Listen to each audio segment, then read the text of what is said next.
बिलावल का नवाज शरीफ से जेल में जाकर अयादत करना, आपका इस पर क्या कमेंट है? ये इंसानियत के नाते है या बैकडोर पर कुछ चल भी रहा है? देखिए, वैसे तो अच्छी बात है कि एक मुखालिफ पार्टी का लीडर अयादत के लिए जा रहा है। अगरचे जब आसिफ ज़रदारी साहब अब्बास शरीफ साहब की ताज़ियत के लिए मियां नवाज शरीफ साहब के पास जाना चाहते थे तो नवाज शरीफ साहब ने कहा था कि मैं आपका खैर मकदम नहीं करूँगा।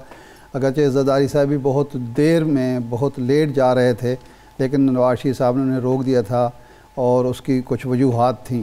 तो अगर वो जा रहे हैं अच्छी बात है, लेकिन अगर इस बीमारी को इस्तेमाल किया जा रहा है सियासत के लिए और इस बीमारी की बिना पर दोनों जमातों को एक दूसरे के साथ आने का, एक दूसरे के करीब आने का मौका मिल रहा है, तो ये भी कोई बुरी बात नहीं, अच्छी बात है। सियासत में तलखी जितनी कम हो, महाज़ाराई जितनी कम हो, वो बहुत मुफीद है मुल्क के लिए, कौम के लिए।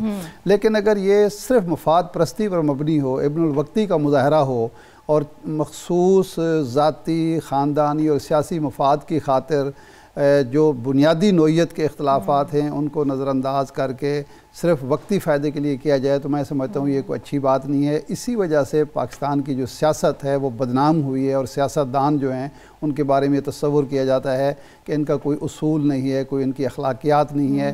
ये वक्त आने पर गधे को भी बाप बना लेते हैं और अगर अपना मफाद निकल जाए तो उसके बाद ये एक दूसरे को पहचानते भी नहीं हैं। तो दोनों हवालों से देखा जाए, लेकिन अब ये नताइज पर मुनहसर है कि बिलावल साहब नवाज शरीफ साहब को मिलते हैं तो उससे क्या फ़ायदा नवाज शरीफ साहब को पहुंचता है, क्या फ़ायदा बिलावल भुट्टो को पहुंचता है, क्या मुल्क को पहुंचता है। लेकिन अगर एक बात बहरहाल ज़रूरी है कि बिलावल साहब नवाज शरीफ साहब को ये मशवरा ज़रूर दें कि जनाब आप ज़िद ना करें, अगर आप वाकई बीमार हैं तो आपको हस्पताल चले जाने चाहिए। ये पाकिस्तानी हस्पताल हैं, यहाँ 20 करोड़ अवाम इन्हीं हस्पतालों का रुख करते हैं, आप भी यहाँ चले जाएँ। तो मेरा ख्याल है ये अच्छा मशवरा होगा और उन्हें कबूल करना चाहिए।